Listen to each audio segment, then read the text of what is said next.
Okay, when can you expect a release from us? Okay, well that's a fair enough question. I'm gonna say that the answer to that is that we already have, only we've decided to do it in a more unorthodox way than most bands would go about that.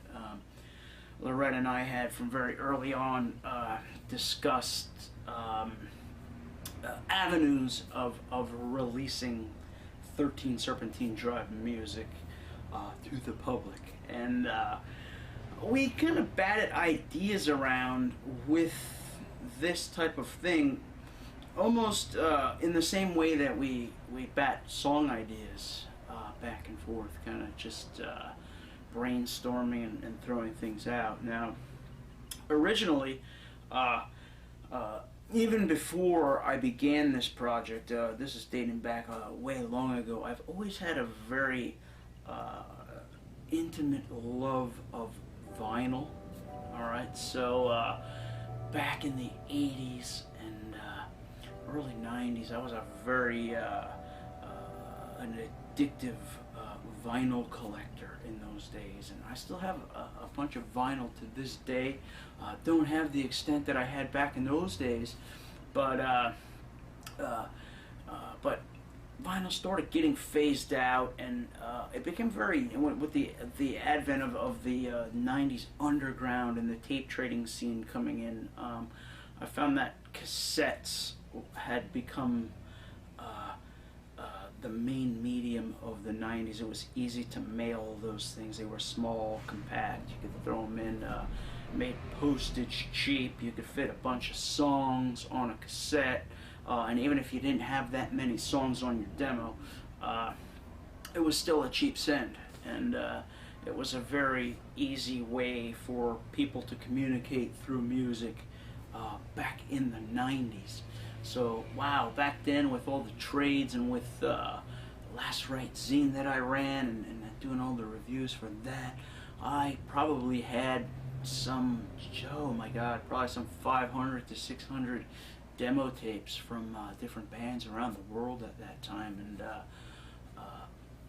so anyway, with the advent and the death of cassettes and the coming of the digital mediums of CDs and such, I kind of felt a little lost, you know. With I'm a type of guy kind of slow to progress with time. I don't like change that much. I do adapt to it, but it definitely isn't a favorite of mine.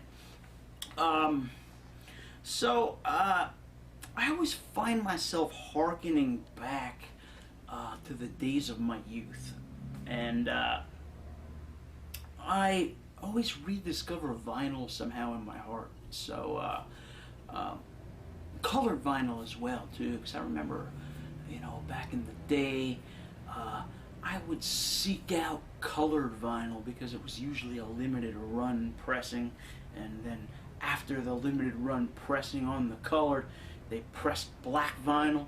Black vinyl kind of boring to me in a way, even though it was the most common thing that you would purchase. I always had a love of you know, collecting UK subs albums and their singles because they were in all different colors, and always fun. A lot of punk music incorporated the colored vinyl into their visuals and into their marketing.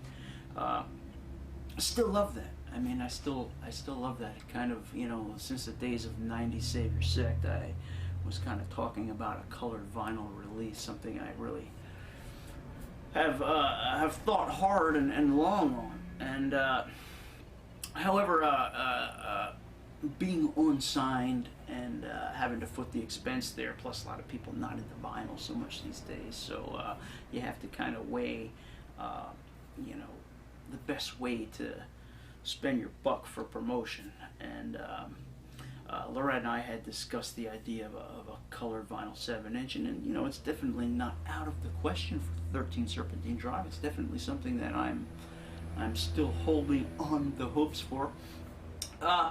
However, the way we've been handling things is we wanted to push off the the full length CD release for this band. Kind of I don't know, kind of a very long and laborious process, doing 11 songs. Now there's bands out there doing 11 song CDs without releasing anything and just going through this process of keeping everything under wraps till the CD is ready.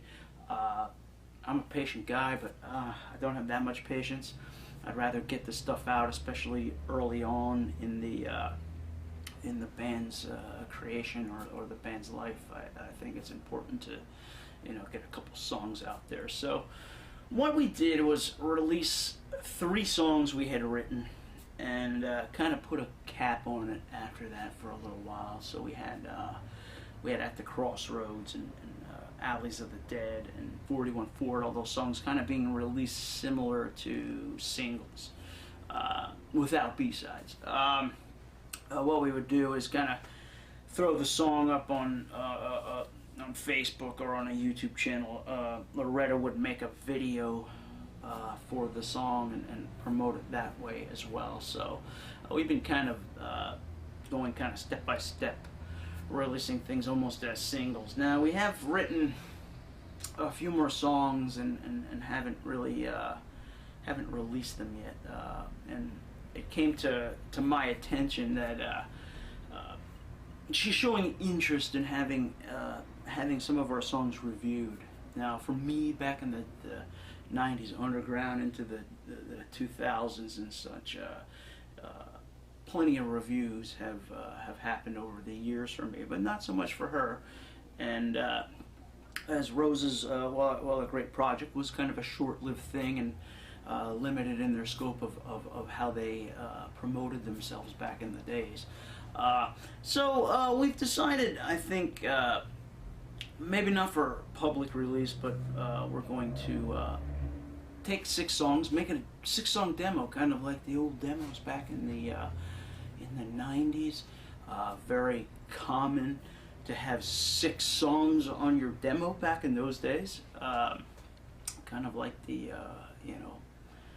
standard number of tunes. So I think 6 songs also, so it's actually, there's a reason for that. It is enough to demonstrate the sound of the band without launching itself into a full-length effort. I mean, it's something that you can sometimes, harness a short piece of energy together. It really comes off maybe better than 11 songs in a row come off, because sometimes, you can capture a power pack in a real short period of time, or a small package, which demonstrates the power of the band. So right now, we have 5 done. I'm currently working on our 6th effort here. This one here will be the last one before we release this 6-song effort, at least to zines or for promotional purposes. Last song, Jitters, on this. I mean, it's the new song, kind of the most complicated one we've done to date. Really putting a lot of time into this one. This one's taken some effort on my behalf to put together. Really cracking down on the time it's taken to do this, because it's going to be the longest piece we've done to date, and definitely the most technical piece. And I'm trying to slowly chip away and get this last one done so that we can get something out. And I know people who like us.